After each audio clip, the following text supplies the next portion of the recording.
Everyone, চলে এসেছি নতুন ভিডিওর সাথে। আজকের ভিডিও একদম ইউনিক ইন্টারেস্টিং, শেষ পর্যন্ত দেখতে থাকুন। এরকম ভিডিও আপনারা আগে কোনোদিন দেখেননি। তো সবার প্রথমে পেঁয়াজ কাটতে লেগে গিয়েছি। পেঁয়াজ তো কাটতে লেগেছি, কিন্তু বানাবোটা কি? আজকে আমি বানাবো ইলেকট্রিক কেটলিতে ম্যাগি। শুনে চমকে গেলেন নাকি? হ্যাঁ, ঠিকই শুনেছেন, ইলেকট্রিক কেটলিতেই ম্যাগি বানাবো। এতদিন তো শুনেছেন ইলেকট্রিক কেটলিতে শুধু ডিম সেদ্ধ হয় আর চা গরম হয়, আমিও ওটাই জানতাম। কিন্তু নতুন জিনিস ট্রাই করতে অসুবিধা কোথায়? তো নতুন কিছু আজ শুরু করা যাক।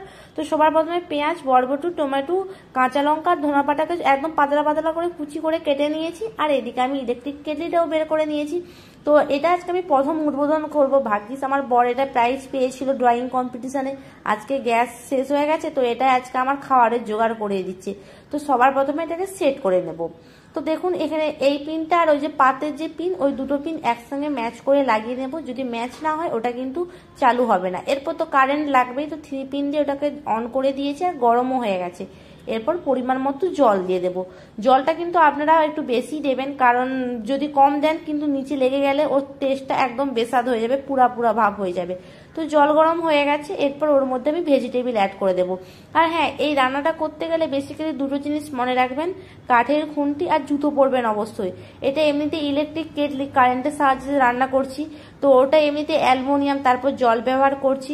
তো ইলেকট্রিক শর্ট সার্কিট যাতে না হয়, তো নিজেদের সাবধানতা অনুযায়ী অবশ্যই জুতো আর ওই কাঠের খুন্তিটা ব্যবহার করবেন।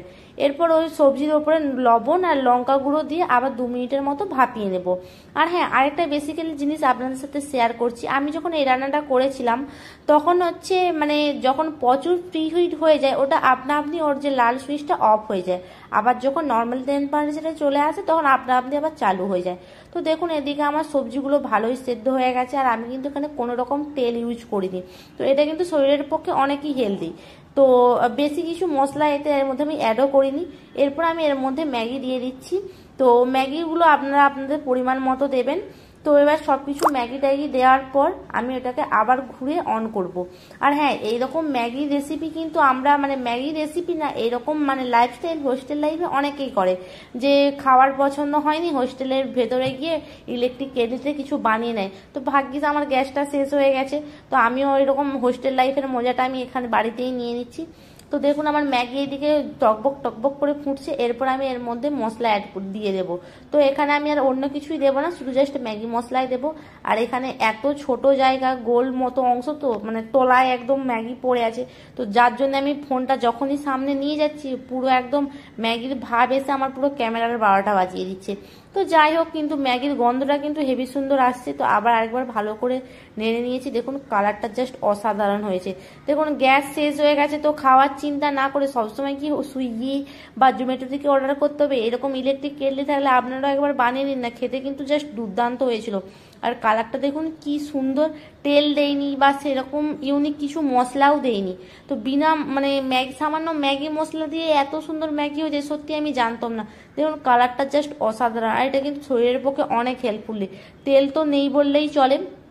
তো এইরকম ম্যাগি আপনারাও একবার বানিয়ে খান, জাস্ট অসাধারণ।